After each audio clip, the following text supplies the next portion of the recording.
Hey Space fans, I'm Chelsea Goad and I'm here at AI Spacefactory with David Malott, founder and CEO, AI Spacefactory. Where are we?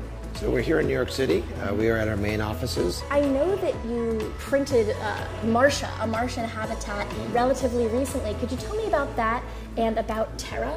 Sure. So, actually, look right behind you. This is a big chunk of Marcia. So wow. This was a NASA challenge to 3D print a habitat on Mars. So the whole reason to do that is it's too expensive to ship materials to Mars. We want a place for the astronauts to stay in, which means long term. Yes, which means this has to be made robotically in advance of the astronauts arriving, using materials made from Mars. It's a biopolymer binder with basalt, and basalt is the rock that you find all over Mars. It's a totally new way of 3D printing. It's actually 3D printing with like what I call harvested materials. So these are materials that you can get in situ on the surface of Mars. Local Martian resources, exactly. Yeah. The good thing with local Martian materials is they're also local on Earth. And then the other wonderful thing is it's 100% recyclable.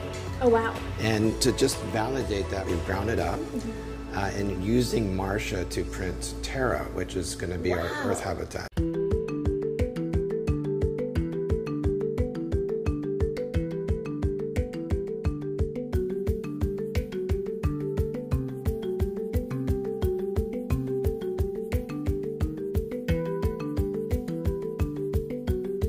So this has a really interesting feeling, and you mentioned it compared to cement. How does this compare in terms of strength, in terms of weight, durability? Yeah, so number one, cement and making concrete, like you need lots and lots of water. But if you're gonna find water, you wanna use it to make fuel, right? Or you need it for sustenance. So this is a waterless solution. It's stronger than concrete. It gets its strength from the basalt, these little microfibers. So they're about 6 millimeters long, and then they begin to overlap with each other. And then this creates the strength. So it's not just compression, which is a force acting down, but also tension, which is the force trying to pull it apart. So it's not even just the material, it's the pattern. So we weave it, it just creates like a wider profile, so it's going to have better structural performance.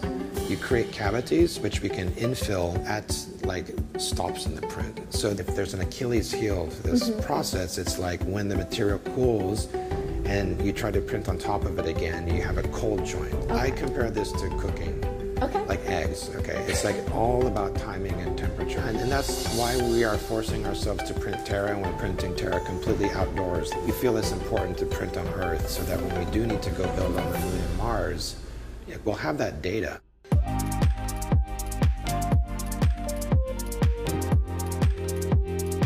So what do we have here? Because this is moving as we're speaking. Yeah, so these are like 3D printing in the conventional sense. And this is just building a design so visually we can confirm that we like the look of it before we commit to it at the full scale. We're doing the 3D printing, but we also have a team that does environmental sensing and control.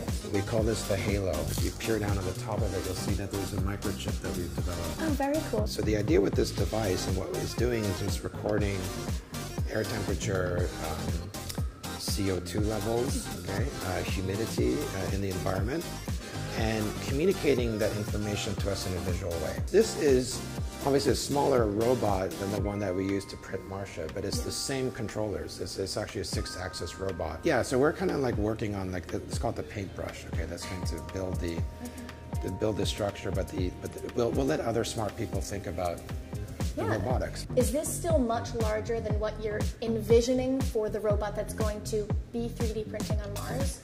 I would envision that the robot that 3D prints on Mars is going to be something like the size of like the Spirit and Opportunity rovers that are on Mars. What's in the back of AI Spacefactory? So we come here when we want to have a brainstorming session or Star Wars books. Star Wars books. Oh, what's on the floor? What is oh yeah, so these were like when we were thinking about how big to build Terra. These were like different diameters, just to get a sense of the scale. We realized, it needs to be bigger than this. So what's this? This is a much different shape from what we've seen before. This is, we call it Terra Mini. It's a one-story version. One of the challenges on Earth is like building, in places, say like the Bahamas, right, which recently got obliterated by a hurricane. And if you need to go somewhere fairly remote where the infrastructure has just been destroyed and you have to produce a lot of housing. Like, how do you do that? So the whole like wonder of what we're doing is that, you know, by thinking about the challenge of how to build an extreme and remote environment on Mars, we're actually solving like a fundamental challenge about building on Earth, which is building in a more sustainable way. Definitely. And I don't think everyone realizes, like, when they see a building and it's made out of concrete, they don't think of concrete as being environmentally unfriendly, but it's terrible. It's like, really? It's worse than the combustion car. It's single use, like you can't recycle it. But then to make concrete in the first place, it requires a tremendous amount of energy because you're baking the raw ingredients of cement at temperatures of several thousand degrees.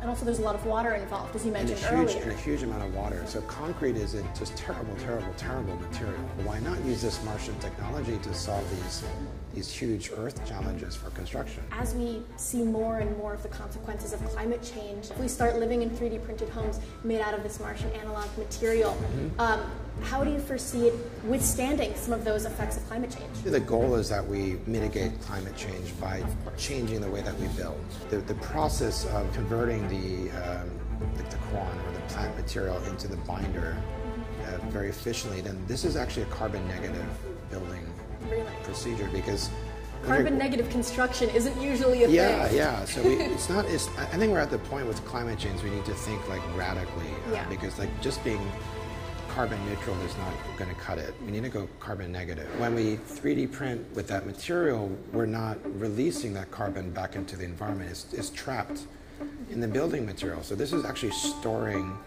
carbon dioxide. Is this an experiment? Is this some kind of test module, habitat, or is this just a really cool piece of art? It's like all of the above. Okay. We just want to experiment with how far we can push the boundaries of the kind of the sculptural possibilities of the 3D printing. Or you can almost see through it at certain points. You can almost see through it, because we think ultimately maybe the smartest thing to do is to build it a little bit more like a lattice. We're thinking about this potentially on the moon. Really? Because the soil there has a high electrical charge. It's electrostatically charged, right?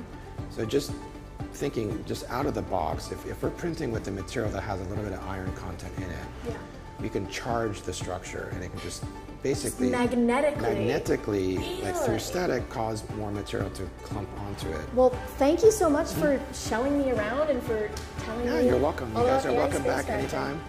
I love space.com. I've been reading it for 20 years. So. Well, thank you so much. All right, thank you. This has been fantastic. Great to meet you.